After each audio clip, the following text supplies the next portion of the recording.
Okay, thanks, Sarah.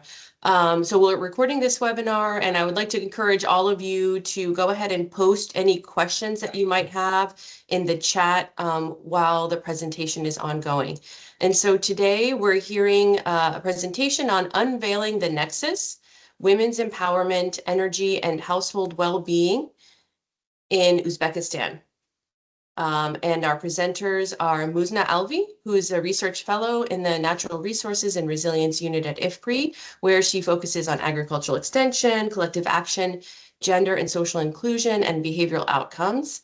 And we also have Farha Deba Sufian, who's an independent consultant specializing in research on development economics. And so without further ado, I would like to hand it over to Muzna to get started. And again, remember to please post any questions in the chat, or you could save your questions for the end of the presentation, and I will call on you at that time. Okay, thanks everyone, and over to you, Muzna. Thanks, Elizabeth. Am I audible and you can see my screen? Yeah, we can see your screen. Mode? Yeah, okay, now it's excellent. In presentation mode. Great. Excellent. Thank you so much, Elizabeth, for that introduction. And as Elizabeth mentioned, the work that we are presenting is based in Uzbekistan. And this is work that's done as part of the CGIAR initiative on Nexus Games with support from the Gender Platform. This work was also done jointly with the Siwana initiative, which is the Central and West Asia and North Africa Fragility to Resilience initiative. And another part of this project, because what I'm presenting today is sort of a small part of a larger project, is also supported by SPIA, which is the Standing Panel on Impact Assessment of the CGIAR.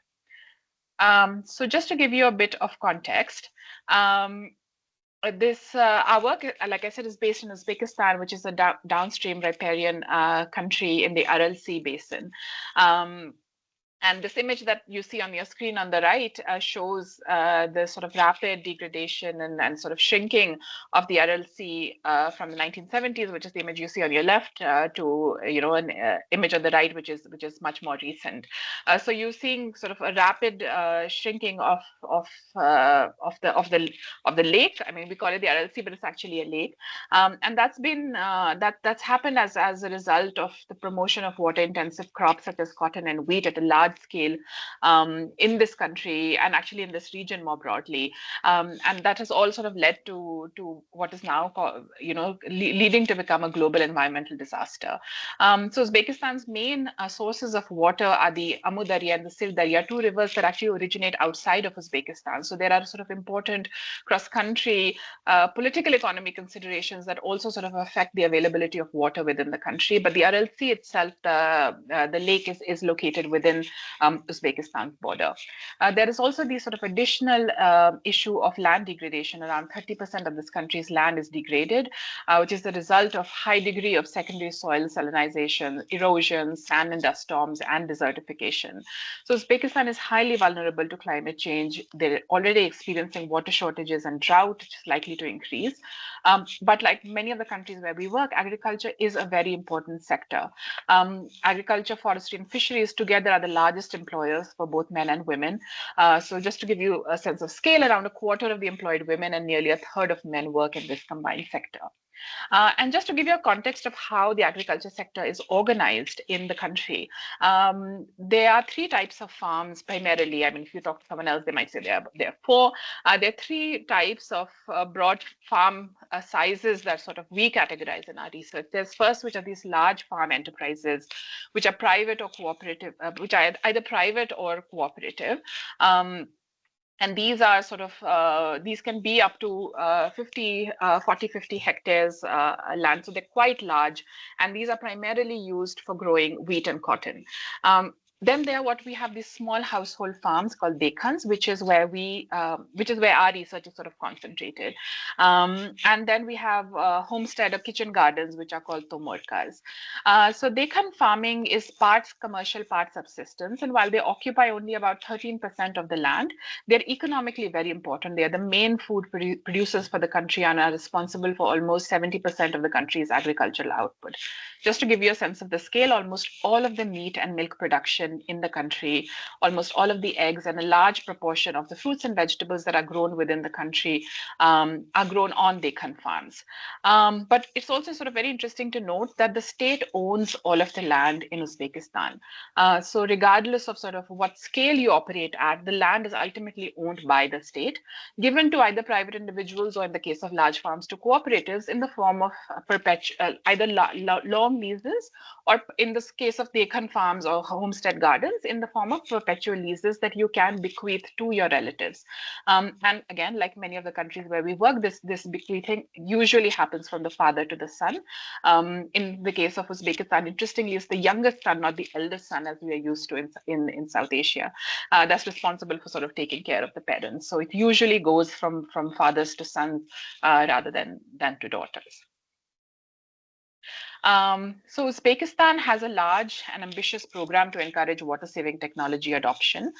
This was started in 2019, partly through sort of inspired and sort of with the work of CGIAR's Water, Land and Ecosystem CRP, WLE, which targets large farmers, cotton and wheat.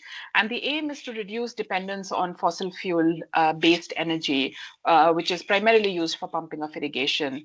They also want to save water resources in the country, which are increasingly becoming scarce. And obviously the aim is sort of to improve overall crop productivity. And this subsidy is normally given in sort of in the majority of the subsidy is given in the form of subsidy for drip irrigation, though there are smaller components that are given for laser land leveling and other technologies. But the reach of this program has been limited by somewhat by design. If you're not speaking, can you please mute your microphone? So the subsidy does not reach small farmers, does not reach women farmers. In fact, Deccan farmers have the last rights over canal water, and so qualitative research that has been done in the region has said often these smaller farmers say that they have to irrigate their lands at night when large farms are not operating. But water saving technology is critical for small farmers. With frequent droughts and climate change induced water shortages, it's going to be essential to sort of invest in technology that saves water. And there is political will. The current president has expressed sort of a willingness to extend subsidy programs more broadly to these smaller farmers as well. But there is this question of both information constraints and affordability. And we try to sort of address some of these through our research as well. So what's the knowledge gap that we are trying to fill? In Uzbekistan, there is a huge lack of gender disaggregated data, and gender sensitive agrarian policies, climate sensitive agrarian policies are really hampered by this lack of availability of data.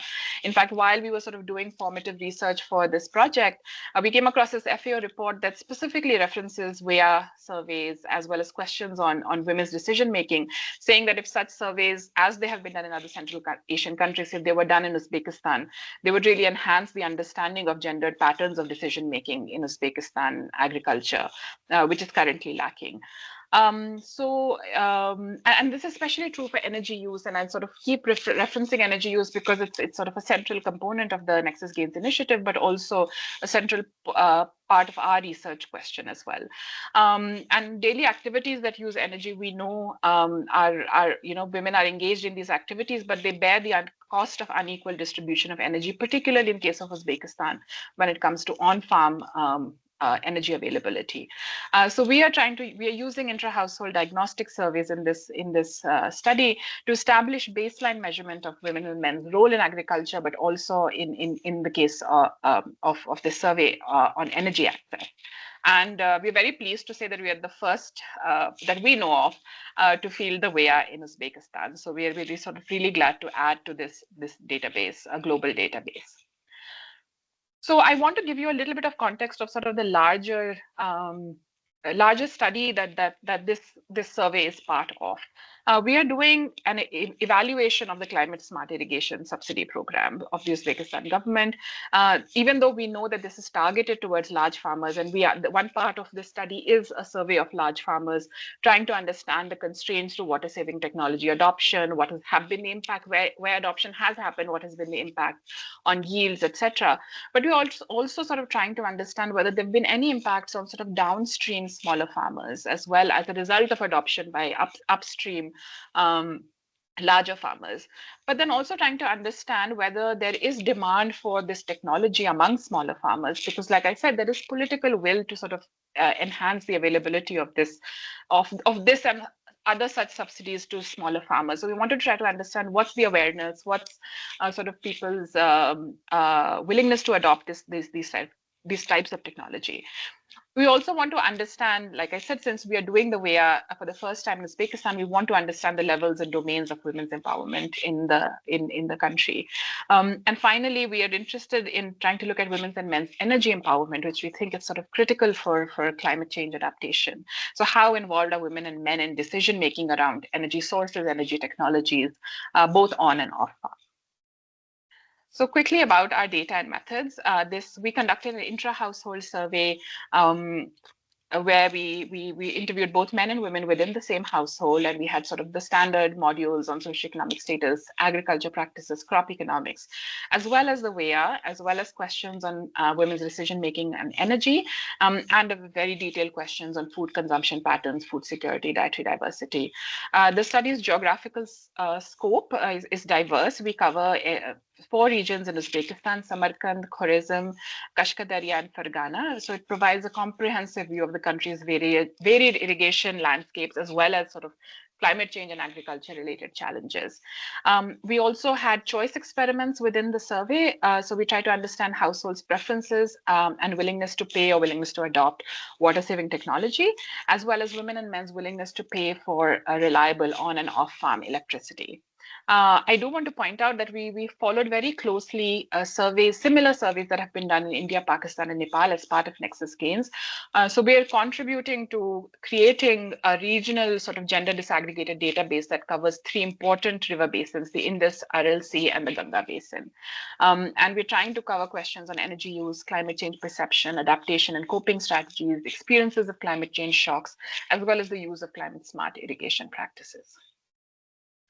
I think energy is sort of very central to the question that we are studying. And here we sort of define energy quite broadly, right? We mean irrigation, we mean electricity, and both sort of in productive and within the household. So we developed this sort of crude energy empowerment framework to construct what we call the Women's Empowerment in Energy score, which Farah will explain in just a moment. But we are trying to sort of develop this score to also measure how women's empowerment in energy is associated with improved household outcomes. So the energy empowerment framework has 5 domains. First is access, which is whether women have access to reliable, affordable, clean sources of energy and energy technologies, both on and off farm. Then there's individual agency, which is whether women have the power to make strategic choices about which sources of energy to use, which investments in energy to make, and the management of these energy sources and technology. Then is the capacity, which is women's knowledge, skills, and confidence, whether women know that some source of energy is clean, or whether a clean source of energy is available in the market or not to them, whether women have that knowledge and confidence to utilize these technologies effectively, this information effectively, and participate in this decision making. Then is the economic well-being, which is probably a bit more straightforward, which is that do women use these technologies and energy sources to generate income, to save time, and improve their productivity. And then finally, there is collective agency, which is women's representation and active participation in decision-making bodies, both at the community level and sort of at the larger policy-making levels. So the energy empowerment score is meant to be sort of a supplement to the WEA, or the pro-WEA in our case. So some of these sort of are addressed in the energy empowerment score, but some are also sort of drawing on the sort of the indicators that we get from the WEA. And there are others that sort of we probably are less equipped to deal with, and we welcome sort of feedback on this as well. I'll hand over to Farha to take over and then come back towards the end. Farha, over to you.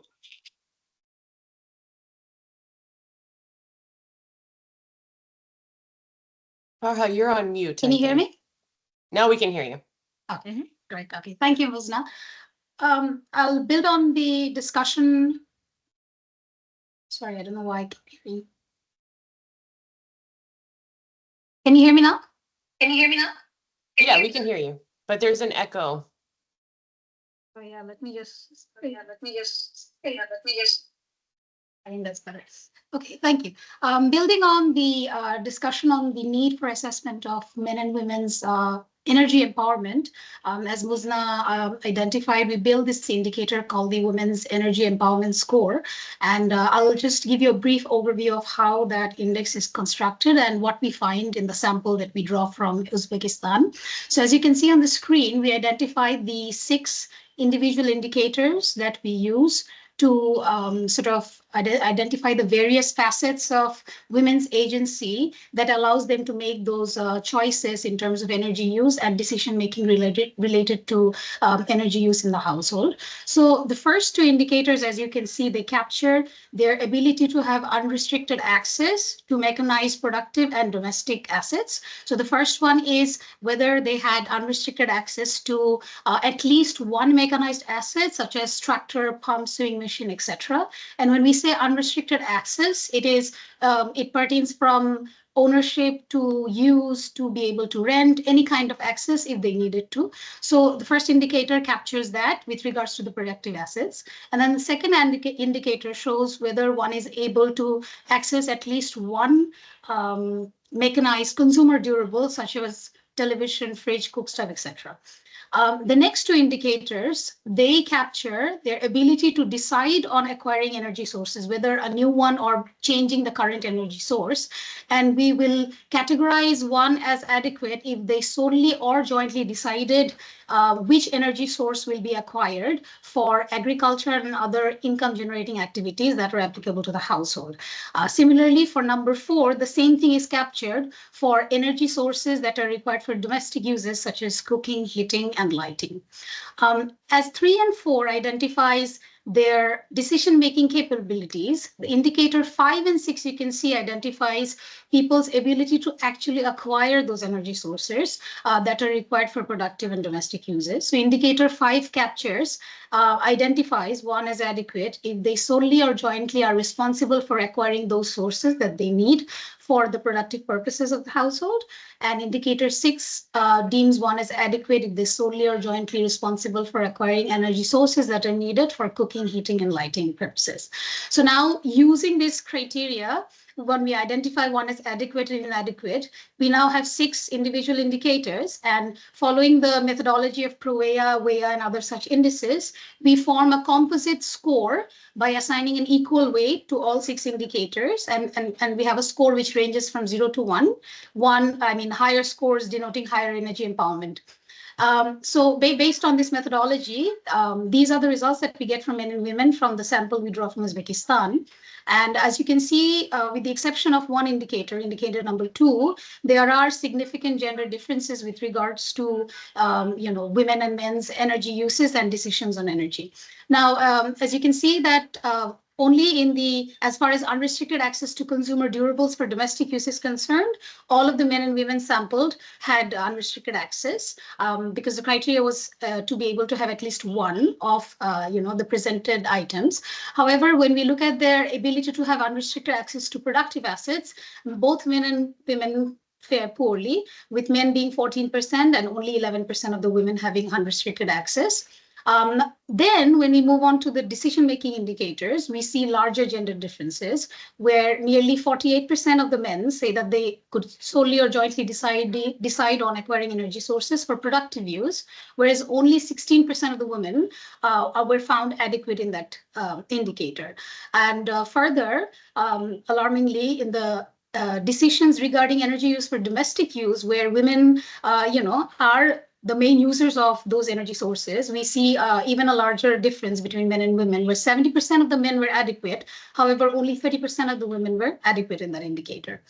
Finally, when we look at the ability to acquire those energy sources required for productive and domestic uses, we again see very large differences. So for productive use, we see that 46% of the men are found adequate in acquiring those sources, whereas only 8% of the women said that they could acquire energy sources solely or jointly. And finally, as far as domestic use is concerned, similar to the decision making on acquiring energy, even on the acquiring the energy itself, we see larger differences where 66% of the men are adequate, but only 12% of the women are adequate. Now, since we see large differences across the individual indicators, we can also see a huge difference in the overall score, which is just a weighted average of these 6 indicators. And you can see that for women, it's 0.29 of a possible 1, whereas it's 0.57 for a possible 1 for men. Next slide, please. Now, in addition to assessing the energy empowerment of men and women in this survey, we assess the gender differences in the empowerment in the productive sphere, in this case, agriculture, for men and women in the survey. And for the interest of time and keeping the audience in mind who are fairly, aware of the ProVea methodology, we are not delving into how ProVea is calculated. We're just presenting the results for now. But any questions, I mean, we can definitely discuss in the Q&A. So what we find is that only 7% of the women in the sample achieved empowerment, meaning only 7% had scores which were 0.75 and above. And for the 93% of the women who are not yet empowered, their 3D score were only 0.44. Now, why the overall score was so low and why only 7% women achieve empowerment, we can understand a bit more if you look at the incidence of inadequacies by indicators. I mean, before I share the results, just one quick notice: we used optimized ProVea for this study, which includes 10 indicators, but you'll see that here we have 9 indicators because the attitude towards domestic violence under the intrinsic agency is a module that was hard to implement in case of Uzbekistan on the field. And therefore, we could not use that indicator, and therefore we have 9. And the scores are derived by using 1/9 weight to each of the indicators. Now, as you'll see that in terms of the incidence of inadequacy, the highest comes from a lack of group membership for both men and women, where nearly all of the sample says that they were not active members of any group in their community. Next, we see the next high adequacy is in access to and decisions on credit, where we see almost 2/3 of the sampled women said they lacked in having access to and making decisions on credit. And further, in work balance, we see very high inadequacy for women as well, where 63% of the women were found working more than 10.5 hours, which is the cutoff for adequacy. And therefore, 63% of the women were found inadequate in our sample. And on top of these three, we also see input in decision making having very high inadequacy, and ownership of assets also having very high inadequacy. Now, if we just delve a bit deeper into the top 3 contributors to disempowerment in our sample, which is group membership, access to credit, and work balance, when we see why there's such high inadequacy, if you look at group membership, you'll see that only 0.2% in our sample said that they were part of some sort of agricultural producer group, being it fisheries, livestock, or farmers group, and only 0.4% said that they were active members of a water users group. So extremely low subscription of group as far as that is, and therefore we see almost nearly everybody is inadequate in group membership. Then if we look at access to credit, 66%, 2/3 of the sampled women said that their household would not be able to take a loan if they wanted to from any of the sources that were presented to them. So therefore, 66% said that they had no access to credit, and only 23% of the women in the sample said that they had a bank account solely or jointly by themselves, which is also low compared to many of the South Asian countries that we have seen.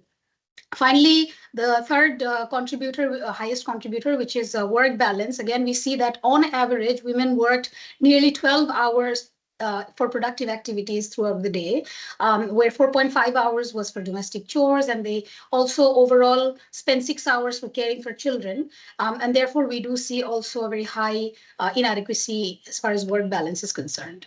Next slide, please. So to understand whether the score that we work on, which is the WACE, the Energy Empowerment Score, that is giving us any new facets of agency over what exists already, like ProWea or WEA. We did a simple exercise where we looked at the correlation between the WACE indicators, the 6 WACE indicators, and the 9 ProWea indicators in our case.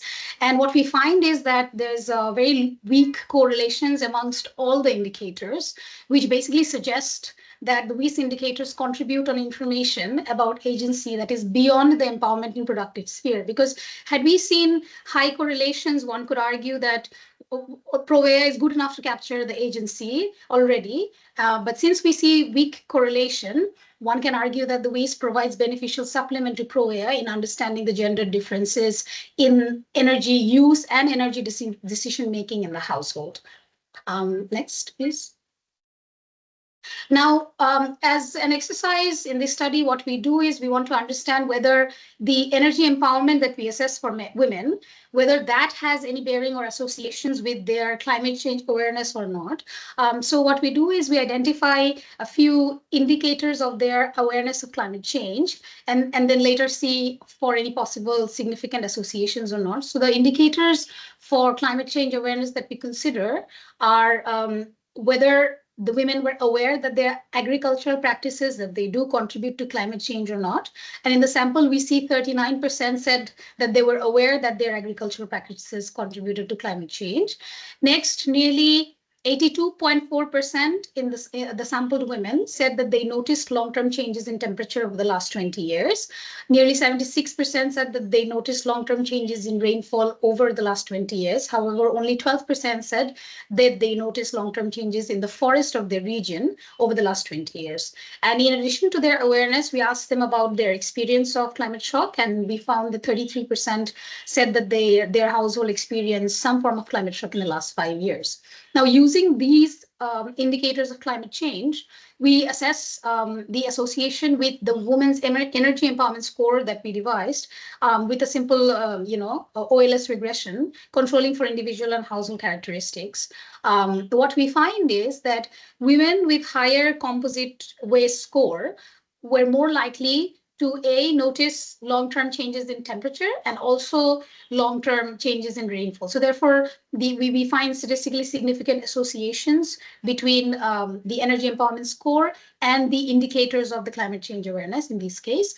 What we further do is we regress the energy empowerment gap, meaning the difference in the men and the women's score in the same household, and see whether that is associated with these indicators or not. And what we find is women who belong to households with higher energy empowerment gap had lower likelihood of being aware that agricultural practices contributed to climate change. So yeah, these are our findings from the regressions that we run with regards to climate change awareness. And now over to you, Ms. Thank you. Thanks, Farah. And I just want to add that we find similar trends when we sort of replace the WES score and the WES gap with the WEA score and the WEA gap. So sort of both indicators of empowerment kind of give the same story. As I mentioned sort of early on in my presentation, one of the things that we do in this survey is also looking at willingness to pay for energy and water saving technology. So I'll first talk about our willingness to pay for a reliable energy module. This module was administered to both men and women. The process, how we did it was we first asked households about what they were currently paying for electricity and how many days of outage they experienced. I do want to say that at the extensive margin, Uzbekistan is a relatively, I shouldn't say energy secure, but electricity secure country in that everyone has access to electricity, but there is varying levels of outages experienced by people depending on how close you are to urban centers and sort of how remote you are. So the level of outages faced by people varies quite widely. So households were first asked about their baseline level of electricity price and outages, and then this sort of generated a choice table based on this information where they were asked to choose between 3 choices. And here we were trying to sort of understand whether people were willing to pay a premium for more reliable electricity. So for less days of outage, were they willing to pay more? And overall, we find that people are willing to pay about 10% more for one less day of outage. So there is sort of value. People have placed some value on sort of more reliable access to energy. And we find that consistently across all the regions, women were more willing to pay for reliable electricity than men. But there is some heterogeneity. So those who had some experience of outages, about 50% of our samples said they didn't experience any significant outages. But among those that did, they were more willing to pay for reliable energy access than those who had not, which is sort of understandable. And among this group also, we find that women were more willing to pay for reliable electricity than men. Then we had a module on willingness to pay for water saving technology, and I should rather say willingness to accept water saving technology. We asked farmers whether, if they were to be offered, if you recall, this drip irrigation technology is only offered to large farmers, but we wanted to see whether there was any willingness to adopt this technology even among smaller farmers. So we asked, this was administered only to the primary decision maker, and in our case, it was 90% of them were men. So we had about 160 to 180 women respondents, and the rest were men. And the way this was administered was the sort of program was coded to randomly select a subsidy amount between 0 to 24 million Uzbek som per hectare. With 25 is the maximum subsidy level available. And we asked farmers if they said they were not willing to accept the technology at that randomly selected subsidy level, then we kept increasing it by 4 million until either they said yes or we reached the maximum, which was 25. And on the converse, if they said yes, I'll be willing to accept it at this subsidy level, we kept reducing it. So the idea was to find that what was the minimum subsidy level that farmers needed to accept this technology. And just to give you a sense of sort of average land holding size, it's about 0.1 to 0.2 hectares in our sample. So what do we find? As you might expect, very naturally, willingness to accept the technology increases with subsidy level. As you offer more subsidy, farmers are more willing to accept this water saving technology. But we do find that women are more willing to pay, especially at higher subsidy levels. So the higher subsidy, women are more willing to accept the technology, but they also need more support. But is this an information question, or is it an affordability question? Because you notice even at the highest possible subsidy level, which covers about a quarter of the cost of the subsidy, we don't find universal adoption. So not all farmers say, yes, we'll be willing to adopt the technology even at very high subsidy levels. So we sort of break this down by asking farmers if they had any experience or awareness about this specific water saving technology. And we find that among farmers who knew about this water saving technology or had used it at some scale before, the willingness to accept was much higher at every subsidy level. So we do sort of conclude that this seems to be sort of both an information and affordability problem. It's that farmers don't know that this technology exists, because among those that do know, they sort of are willing to accept this technology more readily. We also test whether whether energy empowerment is actually driving this willingness to accept, and we do find that the signs are all what you might expect, in that more empowered women, both when we look at the ProVia or when we look at the energy empowerment score, we do find that more empowered women are more likely to accept this technology at lower subsidy levels. But the statistical significance sort of varies based on which specification we use. So we conclude that probably there's no sort of strong, significant association between energy empowerment and willingness to accept water saving technology. And that's all from us. Thank you. We look forward to your comments.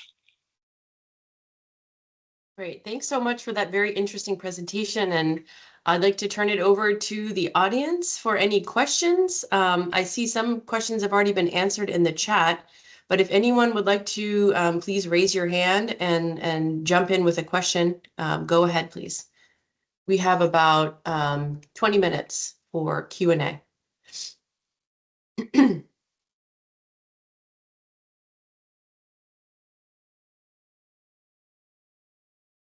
Okay, maybe I can start with one while everyone is gathering their thoughts.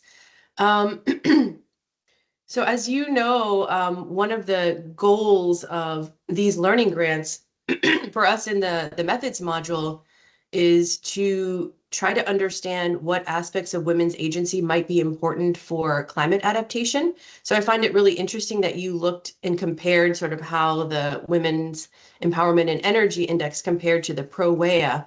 But I'm wondering if you think there are other aspects of women's empowerment that would be important for adapting to climate change, adopting water-saving technologies beyond those that you captured in those two indices in your research, and what are some aspects that we might want to consider for a climate change add-on module specifically? Yeah, I can take a first stab at it, Elizabeth. I think we sort of went in thinking that I think one critical component of climate change adaptation is your availability and access to better agriculture technologies. And so we sort of, in designing the WES questions, the Women's Empowerment and Energy score, we kept the gambit of what we define as agriculture technology quite wide. So we were not really restricting it to just climate smart technologies, but really any technology adoption. And like I said, we also take a more broad-based view in that we are not just restricting ourselves to productive use, technology for productive use, because we think both components of domestic and productive use are essential. So we captured both. We did at some point think whether we should include questions that are more common in sort of climate resilience indices that already exist out there, but we didn't want to replicate them. The research that's already out there on how well these indices work. So we didn't do that. I think what would be interesting for us to see is sort of to even break down the ProWEA into different components and see which component is driving technology adoption or awareness about climate change, which is something we haven't done so far. So I think that's something we definitely can do. I don't know, Farah, if you wanted to add something. And I also just want to say that sort of what we find in on sort of these correlations between energy empowerment and adoption of various technologies, as well as clean energy adoption. Our results in Uzbekistan are surprisingly quite similar to what we see in South Asia. So if you recall, we had done this energy empowerment score in the 3 South Asian countries where we did our Nexus Gain survey. So really everything is sort of pointing to a similar direction, and that energy empowerment seems to matter for a lot of this adoption of technologies and sources of energy, both within and outside the household, that are going to be important for adaptation in the future. Yeah. And just to add one little bit is, since we found some significant associations between the energy empowerment indicators and the climate change awareness, I think one thing we could test is, because we asked for the energy empowerment questions, we, as Muzna said, the technologies are broader, but for a climate specific empowerment index, we can sort of narrow it to climate smart technologies and see how, who makes those decisions and whether they have the ability to decide, whether they have the ability to acquire across those facets of agency that we capture in the ways could perhaps be adopted, restricting themselves to climate smart technologies. That could be one route we thought we could take as well. Yeah. The other thing we missed including, which we realized actually after we had done the Uzbekistan question, was sort of very explicit questions on whether women were aware about what is clean energy and what is not clean energy, and what's good for the environment and what's not, or for the climate. And I think that's probably an area of refinement that we want to consider going forward. And another aspect, which was sort of less of a concern in Uzbekistan, but definitely more in South Asia, was more explicitly looking at the health impacts of polluting fuel use within the household, and as well as the time spent in collecting fuel and water. So when we did the ProWEA, when we looked at the time use module, actually we used a modified time use module where we explicitly asked for time spent in collecting fuel wood and time spent in collecting water in South Asia and in Uzbekistan. In Uzbekistan, we didn't really find, because almost everyone had access to electricity within their house and piped water. But in South Asia, we did find a lot of variation depending on where you were, based on how much time women were spending in collecting water and fuel. And I think that's something we might want to sort of more explicitly look at within the energy empowerment score, that we kind of right now just get clubbed into the WEA time poverty indicator. Yeah, and sorry, just to also add our findings from South Asia study, because here in Uzbekistan, the distribution for collection of fuel and water is very skewed. It's very low. However, there's a lot of variation in the South Asian studies, and there we see a correlation with energy empowerment and time poverty. So that's pretty interesting there, and that is something we can definitely consider for future studies. Yeah. And just to follow up on that, are you planning to do another survey of the same households in the future? I know we're moving into a whole new system in the CG, so maybe there are some uncertainties around that, but yeah, that's the dream. Okay. Yeah, so we are actually revisiting the India households. We've just floated a survey requisition. So in the Bihar component of the India surveys, those households will be revisited as part of a baseline for an experiment on actually irrigation, so kind of related. So we're hoping we could follow up and maybe pilot a more refined version of the energy empowerment score. Yeah. Great. Any other questions from the audience? Please feel free to jump in and raise your hand. Yeah, go ahead, Ara. Hi, thanks Musna and Farha for a very insightful presentation. So I have a tool related question. So I do know that Musna, you've developed the Women's Empowerment Energy Index, or I don't know how to pronounce that, and then piloted in different countries last year or 2022. I was just curious, like, because you had the WES indicators here, like, I was wondering if that's sort of like a next iteration of that energy index, or is it completely two different things, or just trying to understand the different version of the tools. Thanks. No, so they're very similar. I mean, we decided not to call it an index and to call it a score because I think we didn't feel like we had done enough of sort of the rigorous backstopping that is needed to call it an index. And so we thought we'd call it a score and sort of because an index should ideally sort of stand on its own, and we sort of very much sort of conceptualize this as being an add-on to the WEA. So we call it an energy empowerment score, not an index. So it's not different from Ara, what you have seen. We did sort of change some of the questions and how we had framed them and how the options sort of appeared and which module of the WEA they added on to. I think that was the only refinement we did in Uzbekistan versus the ones that we did in South Asia, but it's essentially the same. And we've just decided to call it the WES going forward rather than we, which I think you'd argue is an easier acronym to pronounce as well. So. Okay, thanks.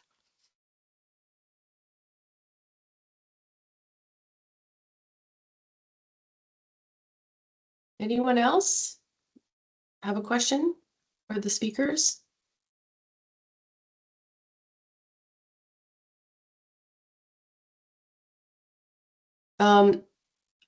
Is one of the things that you're planning to do looking at the relationship between empowerment and adoption of the variety of different technologies that you looked at? I know you looked at the willingness to pay for the water-saving technologies in particular, but is that something that you're planning to do to see if there's a relationship there? Or maybe if you could say more about what you're planning to do in the coming year, that would be helpful. I know you just collected these data, and so it takes some time to generate all the results. Yeah, I think we'd like to sort of get into the heterogeneity and sort of what's driving adoption and where, like I said, in some cases we find that those who had experience with the technology were more likely to adopt versus those who didn't. And similarly, there's also significant regional variation. We've gone from an sort of very relatively fertile sort of upstream in the river flow area in Fergana to Kashkadarya, which is much more remote and much more water stressed. So I think even looking at those things on sort of whether when you're in a water stress situation, are you more likely to adopt or less, or that would be interesting. And then, like I said, it's also part of a larger study. So we survey larger farmers who are upstream, who are extracting more water from these canals. So we'd also like to see whether that has any impact. Hopefully we can come up with something more interesting to look at the heterogeneity along those dimensions. And then also, of course, looking at different technologies beyond just these water saving technology and energy access. Yeah. Jen, I think, and then Ruth had a question. Go ahead, Jen. Yes, thank you. This is really a fascinating presentation. So thank you so much for sharing your methods and your findings. There's a lot to dig into here. I'm very excited to see it. I had two questions. One is whether you were able to disaggregate this by um,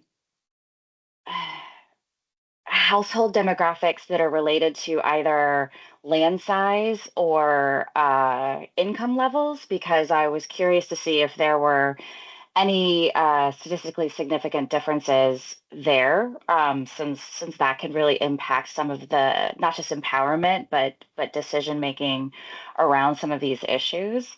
And then the other question I had actually was, you were looking at decisions around energy use, but one of the pieces I was curious about was to what degree has information been shared and what case has been made around the benefits of clean energy, because that of course affects the decisions to adopt clean energy solutions. And so that may be a contextual piece that I am less familiar with. So I'd love to know if people were already on board with that because of the situation they're in, or if you're in a context where a lot of information has been shared on that. So I'm just curious about those two things. Yeah, I'll respond to the first question because I think I have a clear answer to that. We did control for land size in our regressions, but I think we can explicitly look at different wealth quantiles and whether the differences among sort of larger land holding households or richer households than others. And this is actually important in this context because even among large farmers, the subsidy actually only covers about 25 to 30% of the cost of installation of the technology. So it's still very expensive for farmers to adopt and to pay upfront the rest of the cost. So cost considerations are are binding in some sense for poorer households. So I think that would be interesting to look at, and we'll do that as we go forward. On your second question, yeah, I mean, we're not sure how familiar people are with clean energy, and also, I mean, to some extent, even how binding of a constraint it is. We had a question in the South Asia surveys on whether women are able to make a decision about changing from an unclean to a clean sources, and we gave them sort of some example of moving from firewood to using a gas stove, for example, and things like that. We didn't include that question over here because the feedback we got from our implementation partners as well as our collaborators who are from the region were that's less of an issue here in that most people had sort of grid electricity, for example, or access to gas or electricity for lighting and cooking needs. So it was less of a concern here, but I think that's important. And one of the things that we didn't do very much here was sort of more intensive qualitative research as we had done in South Asia. And so I think, like you rightly said, a lot of this is sort of context dependent on, what even are the choice sets available. In South Asia, the choice sets are much wider in that you have everything from fuel wood to like gas and electric stoves, whereas here the choice sets are much narrower because they are much higher on sort of the energy ladder as compared to South Asian countries. Yeah. Ruth? Hi, this was fascinating. Thanks. And it's especially fitting that it's a bridge between the gender methods module and Nexus Gains, with Nexus Gains being looking at this water, energy, food ecosystems nexus. And this may be a bit of an unfair question, but do you get a sense of the degree of interest from the different agencies in Uzbekistan, especially because what you're doing really is this crossover? And my impression was that the agencies are quite siloed. Does this kind of findings help get some cross-agency interest? And especially, what's the level of interest in gender-related things? Because I know we've often been quite instrumental that you get interest in gender when you can show it matters for some other things, which I think you're doing nicely. So just if you have a sense of that on the policy impact.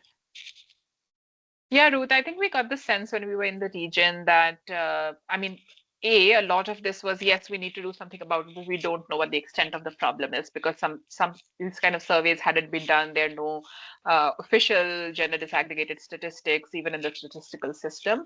So there is definitely a sort of lack of gender disaggregated data that's hampered, much like many of the countries, but I think especially in Uzbekistan, I think the question of gender is very untouched, even compared to sort of other neighboring countries in the region. And I don't know if that is partly driven by the fact that they just had no data. So, it's a problem you can ignore because the data just doesn't exist, or it is, political will. It's hard to say. We've been very fortunate that the Ministry of Agriculture has really supported this study. These are learnings that they are very keen on, learning from, and they've reviewed our questionnaire and given comments, and we've revised our questionnaire based on their feedback. So I'm hoping that at least we can make, sort of begin to sort of chipping away at their resistance of looking at gender, or inaction on gender a little bit. But I think we definitely have a compelling case, and they're very interested in knowing, especially about this sort of willingness to pay work among smaller farmers, because, like I said, there's political will now to do more for small farmers, but it hasn't really been done much. And definitely, I think even among sort of the donor community, FAO, IFAD, GIZ, all of those that operate in the region, I think this kind of data will be very helpful.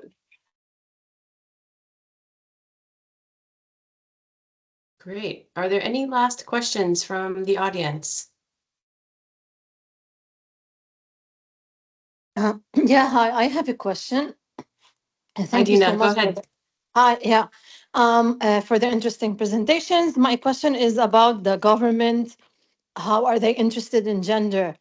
I've worked in Uzbekistan, and I found that mostly it's about the domestic sphere. So did you find that? I was there in 2015 last. So, and also, did you take a historical perspective? Because there's a lot of literature that shows that in the Soviet times, women were faring much better than they are now. Thank you. Thanks, Dina. No, we didn't actually look at it historically. It is very interesting. And I mean, I don't know, in some senses probably wouldn't be surprised, but there is no, Dina, as you mentioned, they talk about gender only in the context of the domestic sphere. So very little interest and understanding of looking at women farmers and women farmers decision making, and like I said, I don't know whether that is a deliberate ignorance in that let's not talk about this problem, or is it that it's not something that they've ever considered. Because even in Kyrgyzstan or Tajikistan, for example, there is a lot of work. We presented some of this work at a regional workshop in Tashkent just last month, actually, where there were presenters from other countries in the region talking about issues of gender, but no one from Uzbekistan really was engaging with that, had engaged with that conversation, or seemed like were engaging with that conversation. So I'm hoping that this sort of helps push the needle, but I so far, at least in terms of agriculture, there's very little that seems to have been done. Thanks. And I think Ruth has a very quick question in the chat, which I think we have time for before we close, regarding how long the additional module takes to implement. Good question, Ruth. We should look it up. Not very, though, because we've added on these questions to the existing WEA modules in some cases. So, for example, in the asset question, we just expand the asset list to be more sort of detailed. And then we ask, do you have, because the WEA questions stop at whether you own, but we also ask whether you have unrestricted access to it, regardless of whether you own it or use it or rent or whatever. So in some cases, it just adds on, and in other cases, it's fairly quick to administer, but we could check and see, and then again also look at differences in the different countries. But it doesn't really significantly add to our already very long surveys. Yeah. Great. Well, I think with that, I would just like to close and say thank you so much to Muzna and Farha for this very interesting presentation and for sharing your research with us. And I know you're going to continue working on this data and these analyses, so we look forward to seeing what's to come next. And I believe this is the last webinar that the methods module will be holding this year. So I just want to wish everyone happy holidays. I hope you get to take a nice break and unwind for a bit. And we will hopefully see you again in the new year. So thanks everybody for joining, and have a great rest of your day. Thank you, everyone. Bye. Thank you, everyone, Thanks, for Elizabeth. joining. Thank you. Thanks, Elizabeth. Bye. Thank you.